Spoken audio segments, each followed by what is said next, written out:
नमस्कार विद्यार्थी मित्रांनो, आज आपण वर्ग 8वा विषय मराठी तर मराठीमधील अलंकार व त्यांचे प्रकार याविषयी आज माहिती करून घेणार आहोत। यापूर्वी आपण शब्द अलंकाराबद्दल माहिती करून घेतली। त्यामध्ये यमक आणि अनुप्रास या अलंकारांबद्दल आपण माहिती बघितली। तर या प्रकरणामध्ये आपण अर्थ अलंकार म्हणजे ज्यामध्ये उपमा व उत्प्रेक्षा या अलंकारांचा समावेश होतो त्याबद्दल अधिक माहिती करून घेऊया।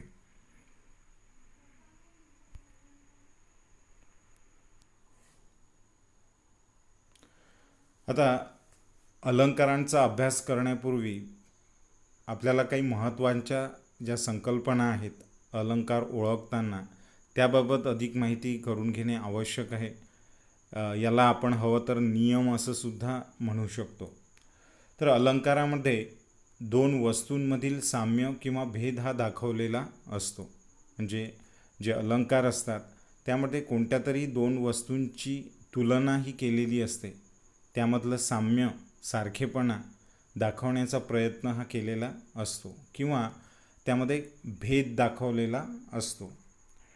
आणि ज्या वस्तूंचे वर्णन केलेले असते त्याला उपमेय म्हणतात, की ज्या वस्तूचं वर्णन हे अलंकारामध्ये केलेलं आहे तर त्या वस्तूला उपमेय असं म्हणतात।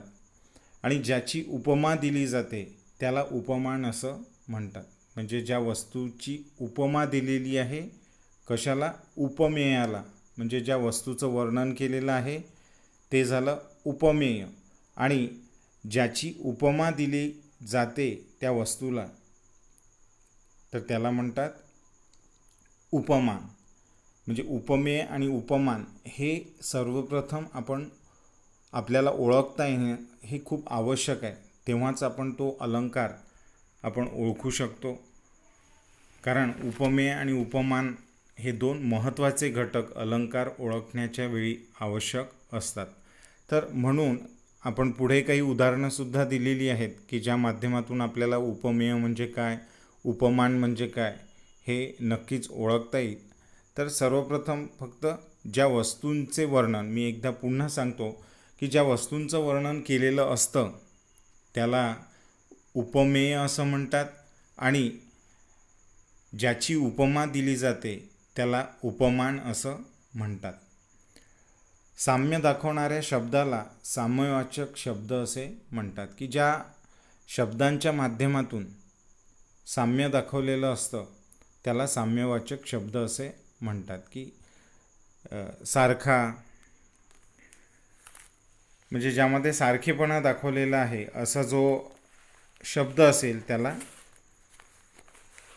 साम्यवाचक शब्द असं म्हणतात।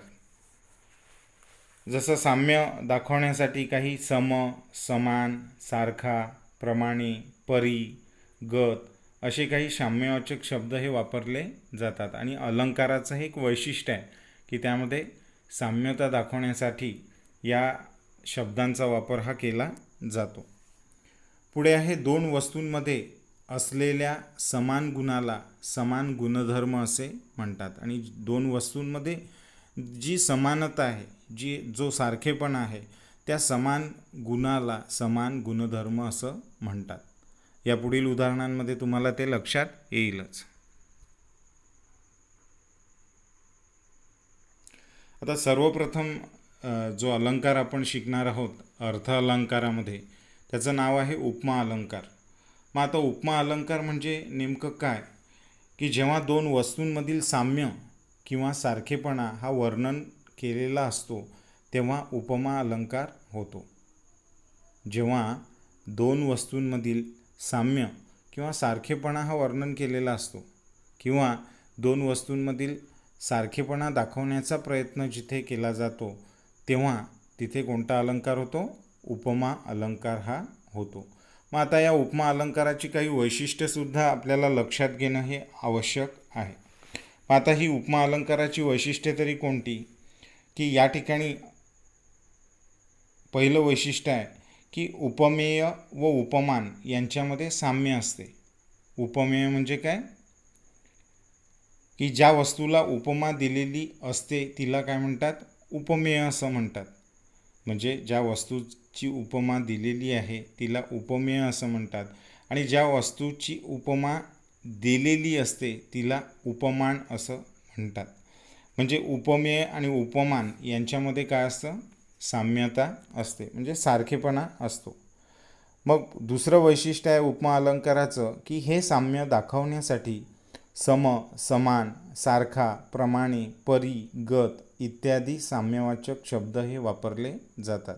म्हणजे या उपमेय आणि उपमानामध्ये सारखेपणा, समानता दाखवण्याकरिता काही शब्द हे अर्थ अलंकारामध्ये आणि विशेषतः उपमा आणि उत्प्रेक्षा अलंकारामध्ये वापरले जातात. आणि या ठिकाणी आपण उपमा अलंकार बघतोय, तर या उपमा अलंकाराचं जे वाक्य असेल त्यामध्ये आपल्याला सम, समान, सारखा, प्रमाणे, परी, गत इत्यादी काही साम्यवाचक शब्द हे आपल्याला वापरलेले दिसतील. यावरून आपण हा अलंकार ओळखण्यासाठी आपण तात्काळ ते लक्षात घेऊ शकतो की हो, हा अलंकार जो आहे तो कोणता अलंकार असेल, उपमा अलंकार असेल. म्हणूनच असं म्हटलेलं आहे की उपमा अलंकाराची व्याख्या करताना असं म्हणतात की जेव्हा दोन वस्तूंमधील साम्य हे चमत्कृतीपूर्ण रीतीने वर्णन केलेले असते तिथे कोणता अलंकार होतो, उपमा अलंकार हा होतो.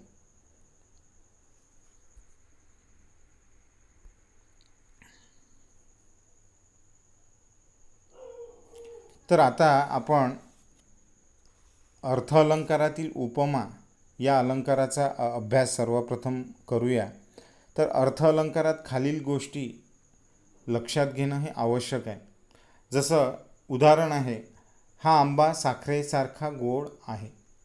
या उदाहरणात किंवा या वाक्यामध्ये आपल्याला असं दिसेल की आंबा जो आहे तो कशासारखा गोड आहे असं सांगितलेलं आहे, साखरेसारखा गोड आहे असं सांगितलेलं आहे.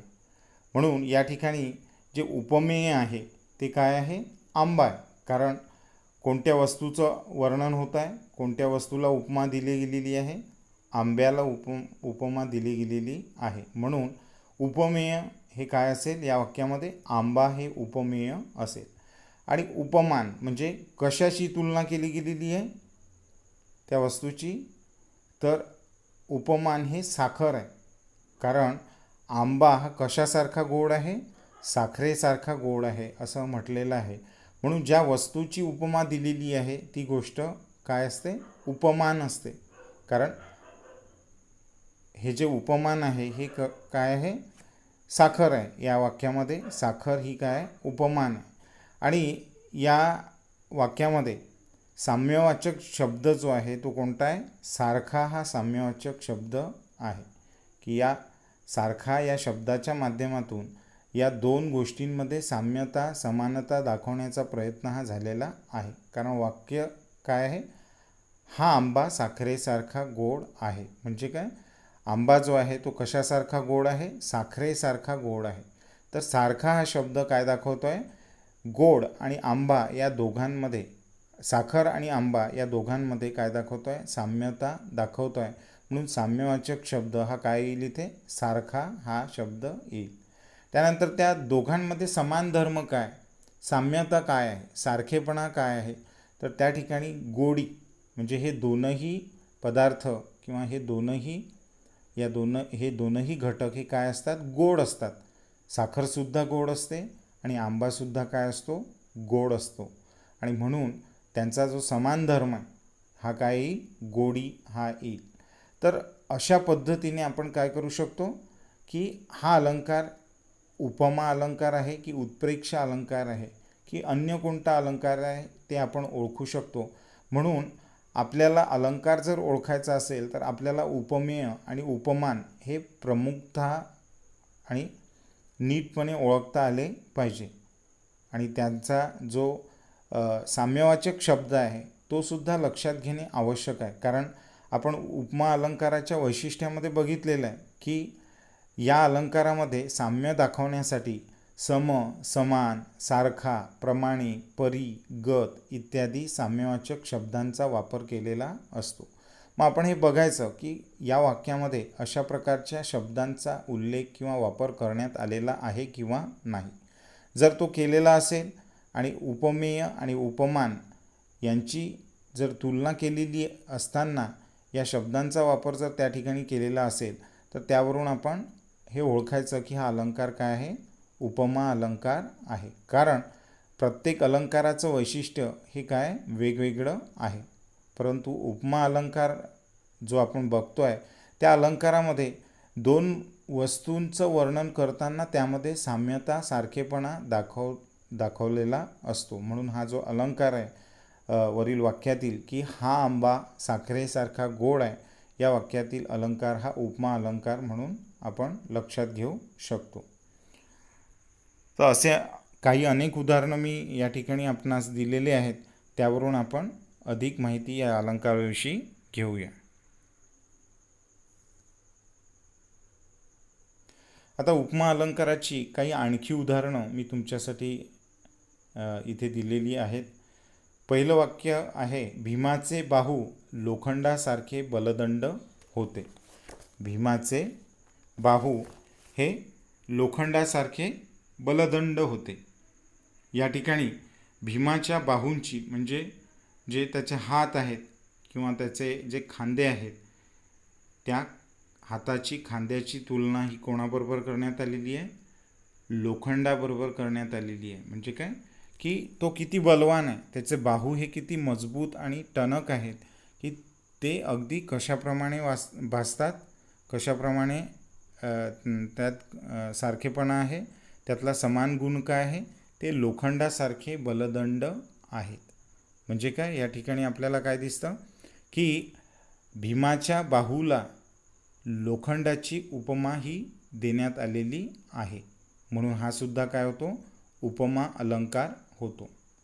पुढचं वाक्य आहे, तुझे डोळे कमळासारखे टपोरे आहेत. म्हणजे या ठिकाणी डोळे आणि कमल यामध्ये काय करण्यात आलेलं आहे, साम्यता दाखवण्याचा प्रयत्न करण्यात आलेला आहे. की तुझे डोळे म्हणजे तुझे डोळे हे कशासारखे आहेत, कमळासारखे टपोरे आहेत. टपोरेपणा म्हणजे काय, अगदी छान मोठे असे तुझे डोळे आहेत आणि तेही कशासारखे आहेत, कमळासारखे. कमळ हे कसं असतं, फुलल्यावर ते अगदी इतर फुलांच्या तुलनेत खूप मोठं ते आपल्याला दिसतं आणि म्हणून त्यातला जो टपोरेपणा आहे तो कोणाच्या डोळ्याशी साम्यता दाखवत आहे, तुझ्या डोळ्यांशी. म्हणजे तुझे डोळे कमळाप्रमाणे काय आहेत, टपोरे आहेत, सुंदर आहेत, असं या वाक्यातून आपल्याला दिसतं. म्हणजे या डोळ्यांना कमळाची उपमा या ठिकाणी देण्यात आलेली आहे आणि म्हणून हा अलंकार जो आहे तो सुद्धा उपमा अलंकार होतो. पुढचं वाक्य आहे, शाळा ही आई समान असते. की आपण ज्या शाळेला या कोविड-19च्या प्रादुर्भावामुळे आज मुकतो आहे तर शाळेची खूप तुम्हाला आठवण येत असेल. तर शाळा ही कशा समान आहे असं सांगितलेलं आहे, आई समान असते. कारण शाळेमध्ये आपण खूप साऱ्या गोष्टी शिकतो. घरी आपल्याला आई जे संस्कार देते, शाळासुद्धा आपल्याला त्याप्रमाणे संस्कारित करते. म्हणून शाळा आणि आई यांच्यामध्ये साम्यता समानता दाखवण्याचा प्रयत्न केलेला आहे आणि शाळेला आईची उपमा देण्यात आलेली आहे. म्हणून हा सुद्धा अलंकार जो आहे तो कोणता अलंकार आहे, उपमा अलंकार आहे. पुढे आहे, लहान मूल मातीच्या गोळ्याप्रमाणे असते. की लहान मूल हे मातीच्या गोळ्याप्रमाणे असतं. म्हणजे काय की आपण हवं तसं त्याला वळण लावू शकतो, त्याच्यावर हवे तसे संस्कार आपण त्यावर करू शकतो. कारण लहान मूल हे कशाप्रमाणे असतं, मातीच्या गोळ्याप्रमाणे असतं. कारण मातीचा गोळा हा जेव्हा ओलसर असतो त्यावेळेला तो अगदी मऊ असतो, त्यामध्ये कोणत्याही प्रकारची कठोरताही नसते. तर एक कुंभार त्याला हवा तसा आपल्या मनासारखा आकार तो देऊ शकतो. हवं तर त्याचं एखादं मातीचं भांडं तो तयार करू शकतो किंवा त्यातून एखादी मूर्तीसुद्धा तो साकारू शकतो. म्हणजे हवं तसं आपल्याला त्याला आकार हा देता येतो. म्हणून लहान मूल हे काय सांगितलेलं आहे, मातीच्या गोळ्याप्रमाणे असतं किंवा असते. म्हणजे या ठिकाणी लहान मूल आणि मातीच्या गोळ्यामध्ये समानता किंवा सारखेपणा दाखवण्याचा प्रयत्न केलेला आहे आणि लहान मुलाला मातीच्या गोळ्याची उपमा ही देण्यात आलेली असल्यामुळे हा सुद्धा अलंकार उपमा अलंकार म्हणून आपण लक्षात घेऊ शकतो. पुढे आहे, स्वामीच्या चेहऱ्यावरील तेज सूर्यासमान आहे. की स्वामी हे म्हणजे एखादे आपले जे आध्यात्मिक गुरु असतात त्या आध्यात्मिक लोकांच्या चेहऱ्यावरचं तेज हे खूप इतर लोकांपेक्षा खूप चांगलं असतं. एक झळाळी, एक आध्यात्मिक तेज, ओज त्यांच्या चेहऱ्यावर एक प्रकाश आपल्याला बघायला मिळतो. म्हणून या वाक्यामध्ये काय म्हटलं आहे की स्वामीच्या चेहऱ्यावरील तेज हे सूर्यासमान आहे. म्हणजे स्वामींच्या चेहऱ्यावरची जी आभा आहे, जो प्रकाश आहे, जो तेजस्वीपणा आहे, तो कशासारखा आहे? सूर्यासारखा आहे, सूर्यासमान आहे. म्हणजे सूर्य आणि स्वामीजींच्या चेहऱ्यावरील तेज, स्वामीजींच्या चेहऱ्यावरील तेज जे आहे आणि सूर्य जो आहे त्यांच्यामध्ये समानता किंवा सारखेपणा दाखवण्याचा प्रयत्न केलेला आहे. आणि या स्वामीजींच्या चेहऱ्यावरील तेजाला सूर्याची उपमाही देण्यात आलेली आहे. म्हणजे काय की स्वामीजींच्या चेहऱ्यावरील तेज हे सूर्यासारखं आहे. म्हणजे सूर्याच्या तेजाची उपमा ही कोणाला देण्यात आलेली आहे? स्वामीजींच्या चेहऱ्याला देण्यात आलेली आहे. आणि सूर्याचं तेज आणि स्वामीजींचा चेहरा यांच्यामध्ये साम्यता दाखवण्याचा प्रकार किंवा प्रयत्न हा या वाक्यामध्ये केलेला दिसतो आणि म्हणून याला उपमा अलंकार आपण म्हणू शकतो. पुढे आहे शिवाजी महाराजांची तलवार विजेप्रमाणे तळपली. या ठिकाणी आपण सगळ्यांना ज्ञात आहे की शिवाजी महाराज हे अत्यंत शूरवीर होते आणि हिंदवी स्वराज्य उभं करण्यामध्ये आणि अगदी महाराष्ट्राचा इतिहास गौरवान्वित करण्यामध्ये शिवाजी महाराजांची थोरवी महती गावी तेवढी कमीच आहे असं मला वाटतं. तर शिवाजी महाराजांची तलवार ही विजेप्रमाणे तळपली. म्हणजे शिवाजी महाराज हे शूरवीर होतेच, तर महाराजांची तलवार आणि शिवाजी महाराज, तलवार आणि वीज याच्यामध्ये काय करण्यात आलेलं आहे? सारखेपणा, साम्यता दाखवण्याचा प्रयत्न हा करण्यात आलेला आहे. आणि महाराजांच्या तलवारीला विजेची उपमा दिलेली आहे की वीज जशी आकाशातून लख प्रकाश करत आणि कडाडत पृथ्वीवर येऊन पडते, त्यावेळेला भले भले घाबरून जातात, भले भले भीतीपोटी घाबरतात. तसंच महाराजांची ही जी तलवार आहे ती तलवारसुद्धा काय करते? विजेप्रमाणे तळपते. म्हणजे ज्या वेळेला महाराज लढाईमध्ये जायचे त्यावेळेला त्यांची तलवार ही विजेप्रमाणे तळपायची. म्हणजे तलवार आणि वीज यामध्ये साम्यता, सारखेपणा दाखवण्याचा प्रयत्न आहे. आणि तलवारीला कशाची उपमा दिलेली आहे? विजेची उपमा ही दिलेली आहे. पुढे आहे सावळाचा रंग तुझा पावसाळी नभापरी. की सावळाचा रंग तुझा म्हणजे तुझा रंग कसा आहे? सावळा आहे. आपण ज्याला जसं गोरेपणाचं वेळ हे संपूर्ण जगामध्ये दिसतं, केवळ भारतातच आहे असं नव्हे. तर गोरेपणा आणि सावळेपणा हे दोनच रंग आपल्याला सर्वत्र दिसतात. तर सावळाचा रंग म्हणजे काय की तुझा रंग कसा आहे? सावळा आहे. आणि तो कशासारखा दिसतो आहे? पावसाळी नभापरी. म्हणजे पावसाचे जे ढग आहेत, नभ म्हणजे काय? ढग. की पावसाळी नभापरी की सावळाचा रंग म्हणजे तुझा रंग हा कशासारखा आहे?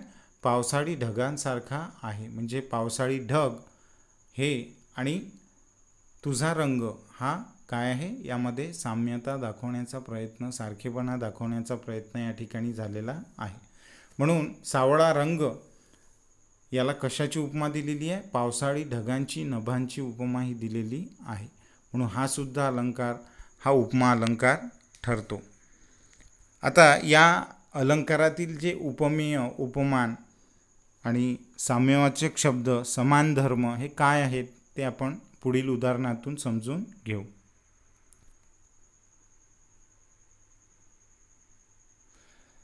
तर पहिलं वाक्य आहे भीमाचे बाहू हे लोखंडासारखे बलदंड होते. तर या पहिल्या वाक्यामध्ये जे उपमेय आहे ते काय आहे? भीमाचे बाहू. कारण तुलना कशाची केलेली आहे? भीमाच्या बाहूची, भीमाच्या बलदंड अशा हातांची तुलना केलेली आहे. म्हणून उपमेय हे काय आहे? भीमाचे बाहू. कारण आपण काय पाहिलं आहे सुरुवातीला की ज्या वस्तूला ज्या वस्तूचं वर्णन केलेलं असतं, किंवा ज्याला उपमा दिलेली असते तिला काय म्हणतात? उपमेय असं म्हणतात. या वाक्यामध्ये कशाला उपमा दिलेली आहे? भीमांच्या बाहूंना उपमा दिलेली आहे. आणि ती उपमा कशाची आहे? लोखंडाची. म्हणून या ठिकाणी उपमेय जे आहे ते काय ठरतं? भीमाचे बाहू हे उपमेय ठरतात. आणि उपमा कशाची दिलेली आहे? लोखंडाची. म्हणून उपमान हे काय ठरतं? लोखंड. कारण उपमानाची व्याख्या काय? की ज्या वस्तूंची उपमा दिलेली असते, ज्या वस्तूचं वर्णन केलेलं आहे, ते झाले भीमाचे बाहू. आणि ज्या वस्तूची उपमा दिलेली असते त्याला काय म्हणतात? उपमान.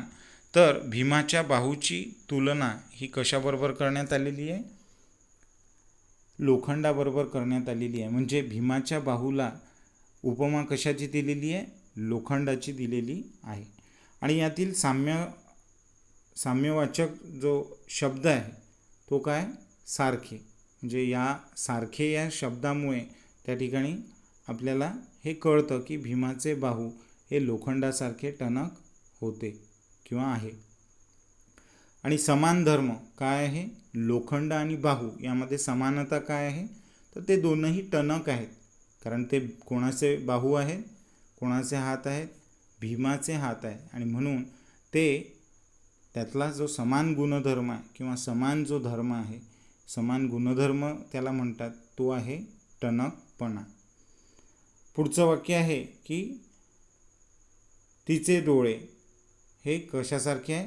कमळासारखे टपोरे आहेत. कमळासारखे सुंदर आहेत. तर या ठिकाणी तिचे डोळे हे काय आहे? उपमेय आहे. कारण कशाचं वर्णन केलं जात आहे? उपमा कशाला दिली जाते आहे? तिच्या डोळ्यांना. किंवा तुझे डोळे, तिच्या डोळ्यांना काय दिली जाते? उपमा दिली जाते. तिच्या डोळ्यांचं वर्णन हे केलं जात आहे. म्हणून उपमेय हे काय येईल? तिचे डोळे. आणि उपमान काय येईल? कशाशी तिची तुलना केली जाते? कमळाशी तिची तुलना केली जाते. आणि तिच्या डोळ्यांना कशाची उपमा दिलेली आहे? कमळाची उपमा दिलेली आहे. म्हणून या ठिकाणी उपमान जे आहे ते काय ठरेल? कमळ हे ठरेल. आणि यामध्ये साम्यवाचक जो शब्द आहे तो आहे कोणता? सारखे, कमळासारखे. म्हणून सारखे हा शब्द जो आहे तो काय आहे? साम्यवाचक शब्द आहे. आणि समान धर्म, त्यामध्ये समान धर्म काय आहे? टपोरेपणा. कारण दोनही काय असतात? तुझे डोळेसुद्धा टपोरे आहेत आणि कमळसुद्धा कसं आहे? टपोरं आहे. म्हणजे ते आकाराने मोठं आहे. म्हणजे या ठिकाणी साम्य किंवा समान धर्म जो आहे तो कोणता आहे? टपोरेपणा हा समान धर्म त्या ठिकाणी ठरतो. पुढचं वाक्य आहे की शाळा ही आई समान असते. या ठिकाणी शाळा आणि आई यांच्यामध्ये तुलना केलेली आपल्याला दिसते. आणि शाळेला कशाची उपमा दिलेली आहे? आईची उपमा ही दिलेली आहे. आणि त्यामुळे शाळा हे या ठिकाणी काय ठरतं? उपमेय ठरतं. कारण वर्णन कशाचं केलेलं आहे? शाळेचं वर्णन केलेलं आहे. आणि त्याची जी समानता आहे ती कशाशी दाखवण्याचा प्रयत्न केलेला आहे? आईशी दाखवण्याचा प्रयत्न केलेला आहे. आणि शाळेला आईची उपमा ही देण्यात आलेली आहे.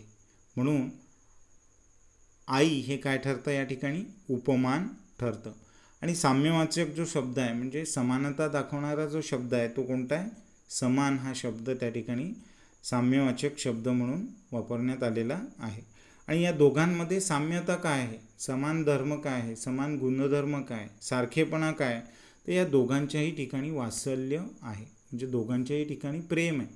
कारण शाळेमध्ये सुद्धा आपल्याला शिक्षकांकडून आणि आपल्या मित्रपरिवारांकडून काय मिळतं? प्रेम मिळतं, वात्सल्य मिळतं. म्हणून शाळा ही काय? आई समान असते. म्हणजे शाळा आणि आई यांच्यामध्ये जो समान गुणधर्म आहे तो आहे प्रेमळपणा, वात्सल्य हा आहे. म्हणून समान गुणधर्म हा या ठिकाणी काय ठरतो? वात्सल्य हा ठरतो. पुढचं वाक्य आहे लहान मूल हे मातीच्या गोळाप्रमाणे असते. या ठिकाणी कशाची तुलना केली जाते? कशाचं वर्णन केलं जात आहे? लहान मुलाचं वर्णन हे केलं जातं आहे. आणि त्याला, या लहान मुलाला कशाची उपमा दिलेली आहे? मातीच्या गोळ्याची उपमा दिलेली आहे. म्हणजे काय की मातीचा गोळा आणि लहान मूल यांच्यामध्ये सारखेपणा दाखवण्याचा प्रयत्न त्या ठिकाणी केलेला दिसतो. आणि मातीच्या गोळ्याची उपमा ही लहान मुलाला देण्यात आलेली आहे. म्हणून या ठिकाणी उपमेय म्हणजे ज्याचं वर्णन केलेलं आहे ते काय ठरतं? लहान मूल. आणि ज्याच्याबरोबर त्याची तुलना केलेली आहे आणि ज्याची उपमा त्याला देण्यात आलेली आहे लहान मुलाला, ते आहे उपमान, ते म्हणजे मातीचा गोळा. आणि साम्यवाचक शब्द हा कोणत्या शब्दाने दाखवण्यात आलेला आहे? प्रमाणे, की लहान मूल हे मातीच्या गोळ्याप्रमाणे असते. म्हणून प्रमाणे हा साम्यवाचक शब्द या ठिकाणी या वाक्यामध्ये आलेला आहे. आणि त्यामधला समान धर्म, समान गुणधर्म कोणता आहे? सारखेपणा कोणता आहे त्यामध्ये? तर मऊपणा आणि मृदुता, लवचिकता, या दोघांमध्येही काय असतं? लवचिकता असते. मातीचा गोळा हा सुद्धा लवचिक असतो, मऊ असतो, मृदू असतं. आणि लहान मुलंसुद्धा काय असतात? मनाने अतिशय कोवळी, निरागस असतात आणि लवचिक असतात. आपण जसे संस्कार त्यांना देऊ त्याप्रमाणे ते घडतात. म्हणून मातीचा गोळा आणि लहान मूल यांच्यामध्ये सारखेपणा, समान गुणधर्म हा कोणता आहे? मऊपणा, मृदुता हा समान गुणधर्म आहे. पुढचं जे वाक्य आहे की स्वामींच्या चेहऱ्यावरील तेज हे सूर्यासारखे आहे. की या ठिकाणी वर्णन हे कोणाचं केलं जात आहे? स्वामीजींच्या चेहऱ्यावरील तेजाचं. चेहऱ्यावरील तेज, म्हणून चेहऱ्यावरील तेज हे काय आहे? उपमेय या ठिकाणी ठरतं. आणि त्याची तुलना किंवा स्वामींच्या चेहऱ्यावरील तेजाला कशाची उपमा दिलेली आहे? सूर्याची उपमा दिलेली आहे. की स्वामीजींचा चेहरा कसा तेजस्वी आहे? तर तो सूर्यासारखा तेजस्वी आहे. म्हणजे सूर्याची उपमा ही स्वामींच्या चेहऱ्यावरील तेजाला देण्यात आलेली आहे. म्हणून या ठिकाणी या वाक्यात वर्णन जे आहे ते चेहऱ्यावरील तेजाचं करण्यात आलेलं आहे. म्हणून उपमेय हे काय ठरेल? चेहऱ्यावरील तेज. आणि उपमान म्हणजे ज्याची उपमा ही चेहऱ्यावरील तेजाला दिलेली आहे तो काय आहे? सूर्य. म्हणून उपमान हे काय ठरेल? सूर्य हे ठरेल. आणि या दोघांमध्ये, या वाक्यामध्ये जो साम्यवाचक शब्द आहे, सारखेपणा दाखवणारा शब्द जो आहे तो काय आहे? समान. समान हा शब्द त्या ठिकाणी आलेला आहे. आणि या दोघांमध्येही सारखेपणा काय आहे? समान गुणधर्म काय आहे? सूर्य आणि चेहऱ्यावरील तेज यामध्ये सारखेपणा काय आहे? तर तेजस्विता. हे दोघंही कसे आहेत? तेजस्वी आहेत. स्वामीजींचा चेहरा आणि सूर्य हे दोनही तेजस्वी आहेत, अगदी प्रकाशाने लखलखता आहेत. म्हणून या ठिकाणी समान गुणधर्म जो आहे या दोन गोष्टींमधला, या दोन घटकांमधला, तर तो आहे तेजस्विता. पुढील वाक्य आहे तुझा रंग. रंग तुझा पावसाळी नभापरी. हे जे वाक्य आहे तर या ठिकाणी कशाचं वर्णन केलं जात आहे? तुझ्या रंगाचं. तिचा जो चेहऱ्याचा रंग आहे त्या रंगाचं वर्णन हे कशाबरोबर केलं जात आहे? पावसाळी नभ म्हणजे पावसाच्या ढगांबरोबर केलं जात आहे. म्हणजे ज्या गोष्टीचं वर्णन केलं जात आहे ते काय ठरतं? उपमेय हे ठरतं. म्हणजे ज्या गोष्टीचं वर्णन केलं जात आहे तो काय आहे? तुझा रंग. म्हणून ते काय ठरेल? उपमेय. आणि ज्याच्याबरोबर त्याची तुलना केली जाते किंवा ज्याची उपमा त्याला दिली जाते आहे, कशाला? तुझ्या रंगाला, तर ते काय ठरतं? उपमान. म्हणून या ठिकाणी पावसाळी नभ म्हणजे पावसाळी ढग हे काय ठरतात? उपमान ठरतात. आणि यामध्ये साम्यवाचक शब्द जो आहे तो कोणता आलेला आहे? परी.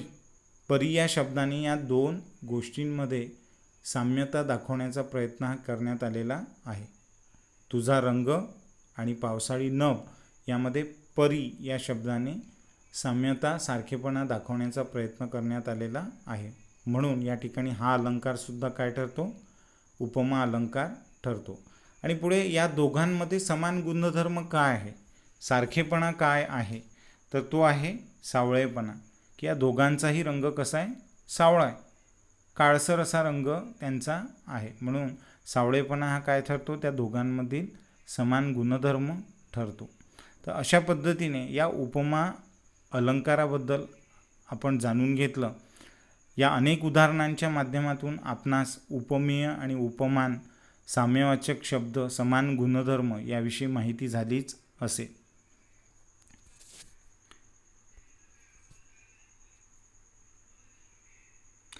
यानंतरचाच एक अर्थ अलंकार आहे ज्याचं नाव आहे उत्प्रेक्षा अलंकार. तर या अलंकाराविषयी आपण अधिक माहिती बघूया की उत्प्रेक्षा अलंकार म्हणजे काय. तर उपमेय हे जणू उपमानच आहे असे जिथे वर्णिलेले असते तिथे उत्प्रेक्षा अलंकार होतो. पुन्हा एकदा सांगतो की उपमेय हे जणू उपमानच आहे असे जिथे वर्णिलेले असते तिथे उत्प्रेक्षा अलंकार होतो. म्हणजे काय की उपमेय ज्याचे वर्णन केलेले आहे ती वस्तू, तो घटक हा जणू काय आहे, उपमानच आहे. उपमेय म्हणजे ज्या वस्तूची तुलना ही कोणाबरोबर केलेली आहे, उपमानाबरोबर. म्हणजे उपमेय हे जणू काय आहे, उपमानच आहे असे जिथे वर्णन केलेले असते असा जो अलंकार आहे त्याला उत्प्रेक्षा अलंकार असं म्हणतात. आपण पहिल्या उपमा अलंकारामध्ये बघितलं की उपमेय म्हणजे काय, ज्याचे वर्णन केलेले आहे तो घटक किंवा ती वस्तू. आणि उपमान म्हणजे काय की ज्या वस्तूंची उपमा ही त्या उपमेयाला दिलेली असते तिला काय म्हणतात, उपमान असं म्हणतात. म्हणजे ज्या वस्तूची उपमा ही दिलेली असते त्या वस्तूला किंवा घटकाला त्याला उपमान असं म्हणतात. म्हणून उत्प्रेक्षा अलंकारामध्ये उपमेय हे जणू काही उपमानच आहे. म्हणजे जी वस्तू किंवा जो घटक दिलेला आहे ती वस्तू किंवा तो घटक म्हणजे काय, जणू काही उपमा दिलेली वस्तू आणि घटक हा सारखाच आहे, ज्यामध्ये अगदी तंतोतंत सारखेपणा दाखवण्याचा प्रयत्न जिथे केलेला असतो तो जो अलंकार आहे त्याला काय म्हणतात, उत्प्रेक्षा अलंकार असं म्हणतात.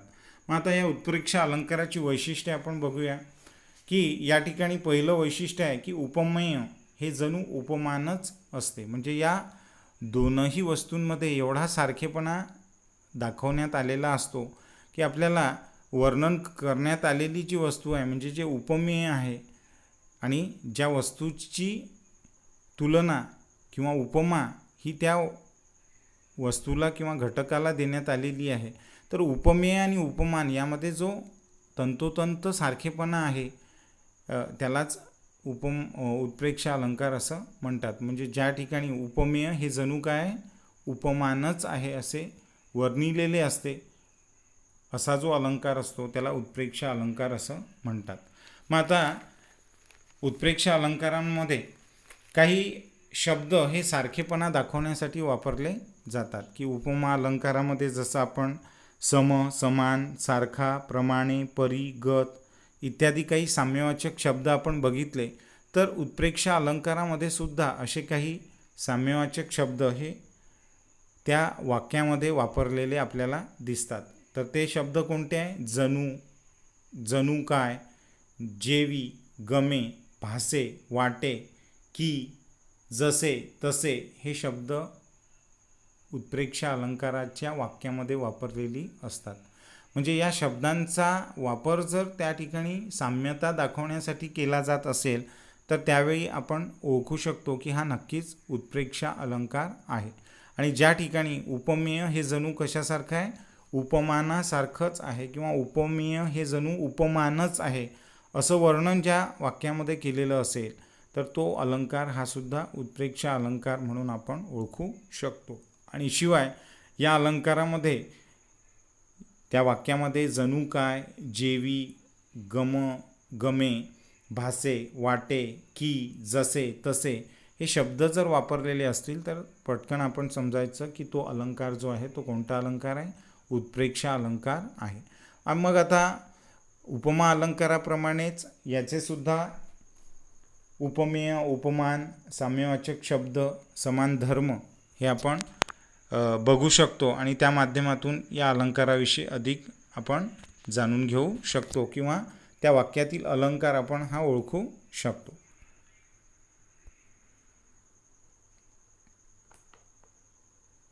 की जसं आपल्या पुस्तकांमधलंच एक उदाहरण आहे उत्प्रेक्षा अलंकाराचं, की खालील उदाहरण वाचा, समजून घ्या आणि कृती सोडवा. की वाक्य आहे, हा आंबा म्हणजे जणू साखरच. म्हणजे ज्या ठिकाणी पहिलं जे उपमा अलंकारातलं वाक्य होतं त्या ठिकाणी आंबा हा साखरेसारखा गोड आहे असा उल्लेख त्या ठिकाणी आंब्याचा करण्यात आलेला होता. की आंबा हा काय साखरेसारखा गोड आहे, म्हणजे जशी साखर असते तसाच हा आंबा आहे आणि त्यामधला गोडवे त्यामधली गोडी हा काय त्यामधला समान गुणधर्म आहे असं त्या ठिकाणी दाखवण्यात आलेलं होतं. तर उत्प्रेक्षा अलंकारामध्ये काय दाखवण्यात आलेलं आहे की हा आंबा म्हणजे जणू साखरच. म्हणजे आंबा आणि साखर यामध्ये काहीही फरक नाही आहे. म्हणजे तो जणू काही तंतोतंत आंबा आणि साखर हे एकसारखेच आहेत असं म्हणण्याचा किंवा असं वर्णन करण्याचा प्रयत्न या वाक्यामध्ये केलेला आपल्याला दिसतो. यावरून हा अलंकार जो आहे तो उत्प्रेक्षा अलंकार आहे असं आपण त्याच्या वैशिष्ट्यावरून आपण ओळखू शकतो. कारण या ठिकाणी उपमेय हे जणू उपमानच आहे अशा प्रकारे या वाक्यामध्ये आंब्याचं वर्णन हे करण्यात आलेलं आपल्याला दिसतं.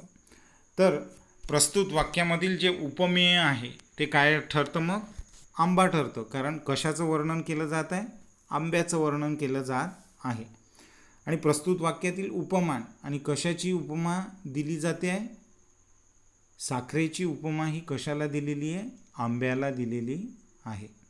कारण आंबा हा जणू काय साखरच आहे असं म्हटलेलं आहे, म्हणून साखरेची उपमा या ठिकाणी काय कशाला दिलेली आहे, आंब्याला दिलेली आहे. म्हणून साखर हे या ठिकाणी काय ठरतं, उपमान ठरतं, कारण साखरेची उपमा आंब्याला दिलेली आहे. आणि प्रस्तुत वाक्यातील समान धर्म कोणता आहे, त्यामध्ये समान गुणधर्म कोणता आहे, तर या दोनही वस्तू गोड असतात. आंबा हा सुद्धा गोड असतो आणि साखर ही सुद्धा काय असते, गोड असते. म्हणून त्यातला समान गुणधर्म हा गोडी आहे. म्हणजे त्यामध्ये गोडवा हा समान गुणधर्म दिसतो.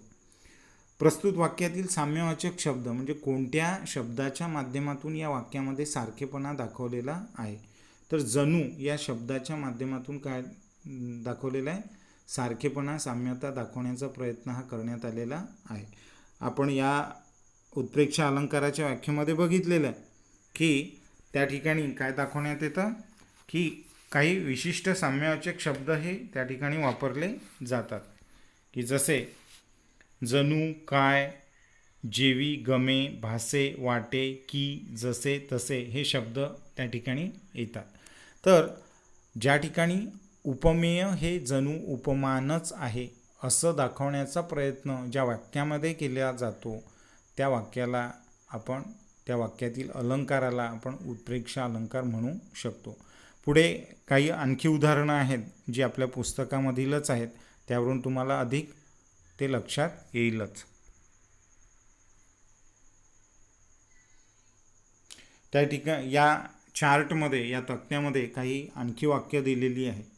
की पहिलं वाक्य आहे, आईचे प्रेम म्हणजे जणू सागरच. आईचे प्रेम म्हणजे जणू सागरच.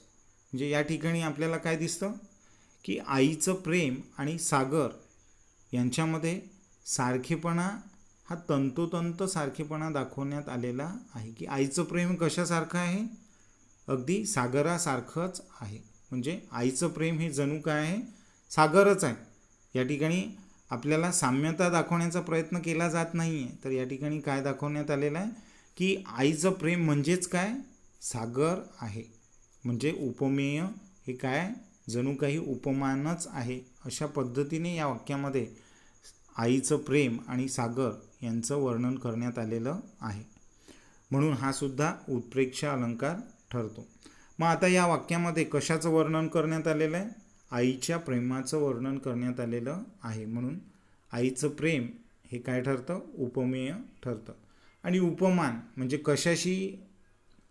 कशाची उपमा दिलेली आहे, सागराची उपमा ही आईच्या प्रेमाला देण्यात आलेली आहे. म्हणून उपमान हे काय ठरतं, सागर हे ठरतं. आणि यामध्ये साम्यवाचक शब्द जो आहे तो कोणता आहे? जणू. या साम्यवाचक शब्दाच्या माध्यमातून दोघांमधला सारखेपणा किंवा अगदी ज्याला आपण कार्बन कॉपी म्हणू अशा पद्धतीने जणू या शब्दाचा वापर या ठिकाणी करण्यात आलेला आहे. आणि या ठिकाणी दोघांमधील जो ज्याला आपण म्हणतो समान गुणधर्म हा काय आहे? आईच्या प्रेम आणि सागर यामध्ये विशालता, की आईचं प्रेमसुद्धा अथांग आहे, सागराप्रमाणे विशाल आहे. त्या प्रेमाला कोणत्याही प्रकारची सीमा किंवा बंधनं नसतात. जशी सागराला सीमा किंवा बंधनं नसतात, म्हणून या ठिकाणी समान गुणधर्म जो आहे या दोनही वस्तूंमधला, दोनही घटकांमधला तो आहे विशालता. पुढचं वाक्य आहे आभाळागत माया तुझी आम्हावरी राहू दे. आभाळागत माया तुझी आम्हावरी राहू दे. की या ठिकाणी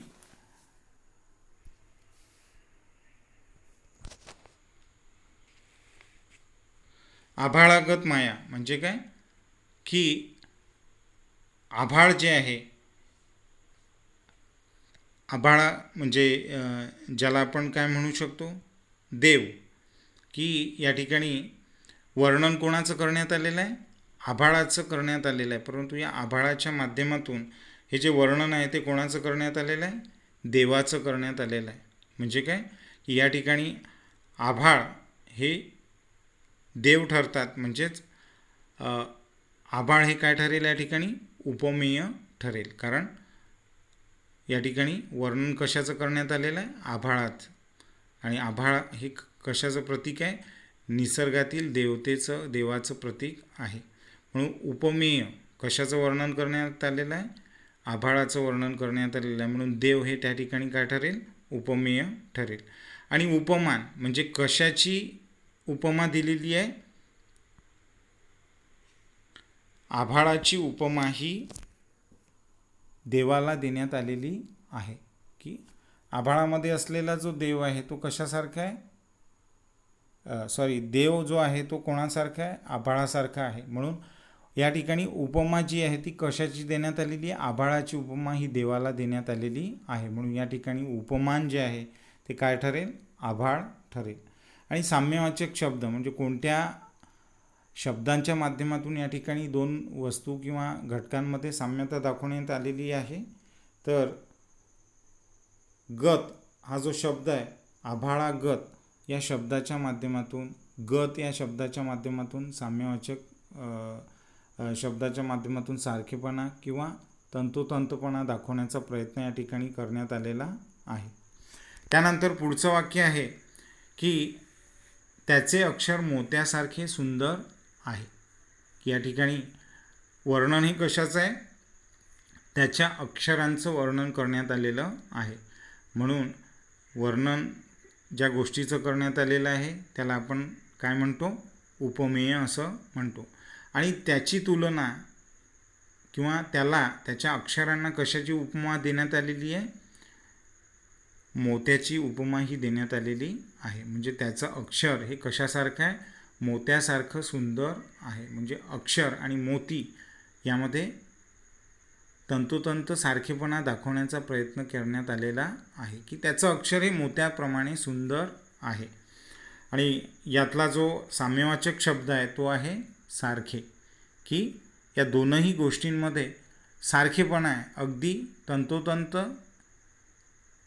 झेरॉक्स कॉपी आहे एकमेकांची. ती म्हणजे काय? त्याचे अक्षर आणि मोती यांच्यामध्ये सारखेपणा दाखवण्यात आलेला आहे. म्हणून ज्या ठिकाणी उपमेय हे उपमानासारखंच भासवण्याचा प्रयत्न करण्यात आलेला असतो, तर असा जो अलंकार आहे त्याला उत्प्रेक्षा अलंकार असं म्हणतात. शेवटचं एक उदाहरण बघूया की ती गुलाबी उषा म्हणजे परमेश्वराचे प्रेम जणू. की या ठिकाणी गुलाबी उषा, उषा म्हणजे काय? प्रकाश किंवा पहाट आपण ज्याला म्हणतो. गुलाबी उषा म्हणजे परमेश्वराचं काय आहे? जणू प्रेमच आहे. की जशी पहाट होते, जशी सूर्यकिरणं, सूर्योदय होतो, तसं सर्वत्र काय होतं? प्रकाश पसरतो सूर्याचा. म्हणून ती गुलाबी उषा म्हणजे जी गुलाबी उषा आहे ती काय अगदी परमेश्वराचं प्रेमच आहे जणू. म्हणजे गुलाबी उषा आणि परमेश्वर आणि त्याचं प्रेम यांच्यामध्ये काय दाखवण्यात आलेलं आहे, सारखेपणा, तंतोतंत सारखेपणा दाखवण्याचा प्रयत्न या ठिकाणी करण्यात आलेला आहे. म्हणून ज्या ठिकाणी उपमेय हे जणू उपमानच आहे असं वर्णन ज्या वाक्यामध्ये करण्यात आलेलं असेल त्या वाक्यातील जो अलंकार आहे तो उत्प्रेक्षा अलंकार हा ठरतो. मग आता या ठिकाणी वर्णन कशाचं करण्यात आलेलं आहे, गुलाबी उषेचं करण्यात आलेलं आहे. म्हणजे उषा म्हणजे सकाळ, पहाट, अरुणोदय. तर गुलाबी उषा ही या ठिकाणी काय ठरते, उपमेय ठरते. आणि त्याला कशाची उपमा देण्यात आलेली आहे, परमेश्वराच्या प्रेमाची उपमा ही देण्यात आलेली आहे. म्हणून गुलाबी उषा आणि परमेश्वराचं प्रेम हे काय सारखंच आहे. म्हणून त्याचा जो सारखेपणा आहे, जो साम्यवाचक शब्द आहे या वाक्यामध्ये आलेला तो आहे जणू. जणू या शब्दाच्या माध्यमातून परमेश्वराचं प्रेम आणि गुलाबी उषा यामध्ये साम्यता दाखवण्याचा प्रयत्न करण्यात आलेला आहे. तर अशा प्रकारे आपण उपमा अलंकार आणि उत्प्रेक्षा अलंकार हे कसे ओळखायचे हे आज आपण बघितले. याविषयी अधिक चर्चा आपण गुगल मीटमध्ये करणारच आहोत. आपण हे नीटपणे वाचावं, ऐकावं आणि उत्प्रेक्षा आणि उपमा अलंकार जे अर्थ अलंकार आपण आज शिकलो त्याविषयी अधिक माहिती आपण मिळवावी. याशिवाय आपणासही पुस्तकातील आणि इतर ग्रामरच्या पुस्तकातील, मराठी ग्रामरच्या पुस्तकातील काही उदाहरणं जर आपल्याला ज्ञात असतील, माहिती असतील तर गुगल मीटमध्ये आपण त्याविषयी अधिक चर्चाही करूया.